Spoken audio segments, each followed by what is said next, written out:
Control of Congress still remains in play, with some of the key Senate races still undecided.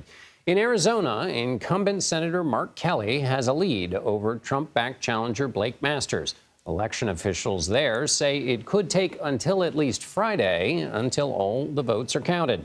In Nevada, the GOP's Adam Laxalt is leading incumbent Senator Catherine Cortez Masto. Election officials there say it could take until next week to tally all the votes there. And in Georgia, where Senator Raphael Warnock and his Republican challenger are facing off, that's Herschel Walker, they'll be in a runoff next month. Walker is set to hold a rally Thursday night, while Warnock addressed the election earlier today. This race is about competence, and it's about character. And when it comes to that, the choice could not be more clear between me and Herschel Walker. Some things in life are complicated. This ain't one of them.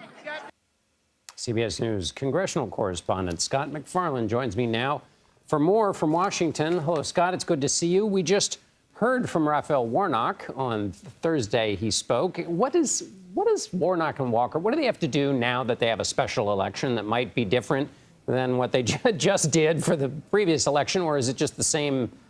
Keep doing the same thing. I feel like voter engagement, reaching out to voters directly, is more important now because you have to educate voters. We have to do all this again. This is a cycle that seemingly never ends.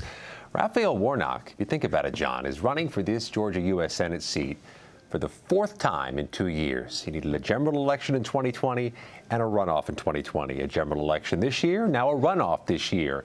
It's not just about inspiring and mobilizing and galvanizing, which any candidate has to do in any cycle. Here, they have to actually inform folks. We're back at this again. Now, the torrent of campaign ads, which is about to begin, will also help inform some folks, too. But this is an effort to make sure voters recognize they've got to do this again. Otherwise, we expect parallels from the previous campaign, where Herschel Walker tries to tie Raphael Warnock and the voting record Senator Warnock has developed to Joe Biden, and where Raphael Warnock will say Herschel Walker is simply ill-prepared to be a U.S. Senator.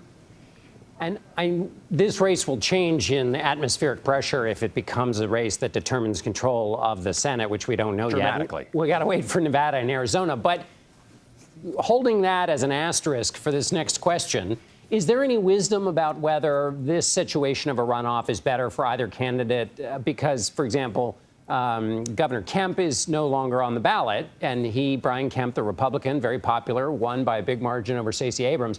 You could imagine if he's not on the ballot, that might hurt Walker. Is there any wisdom about who benefits from this runoff period?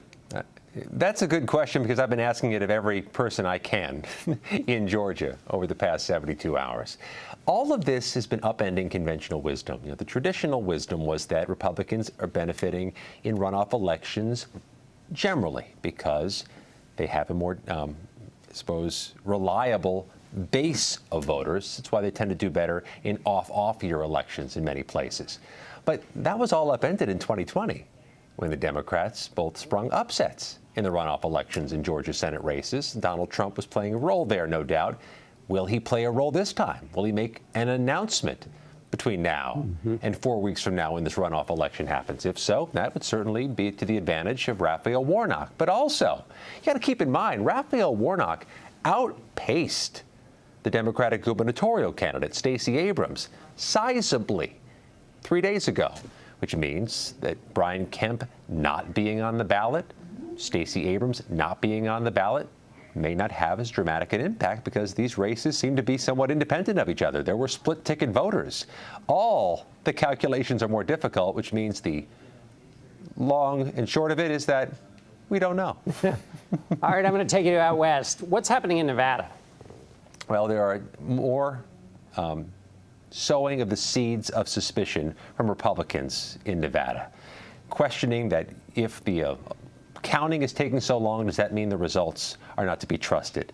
Those are more baseless, unfounded claims, but they're being made by Republicans, some Republicans in Nevada.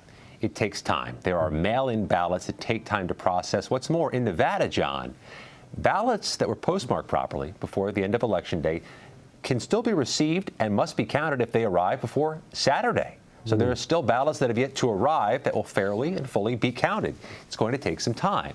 But we find ourselves in the second consecutive election cycle at the federal level, dealing with baseless, unfounded claims and trying to remind folks, as they are in Nevada tonight, that a counting of the votes that takes a long time is to be trusted. It is diligent. It is safe. It is secure, no matter what claims are made. Baseless, unfounded claims also flower in Arizona. Scott, what do we know about the count there, which is also taking a minute or two? Yeah, in the second straight election cycle, we're hearing a lot about Maricopa County, an enormous population center, disproportionately in Arizona, where the estimates late Thursday were that there were tens, if not hundreds of thousands of ballots still to count. It will take days. Margins are going to be small in these races, which raises the attention put on them. But this is not untraditional. This is what happens in many states. Thing is, in Nevada and Arizona, the balance of power hinges if Democrats win both. That Georgia runoff is not for the majority. That's right. All right. Scott MacFarlane in Washington. Thanks a lot, Scott.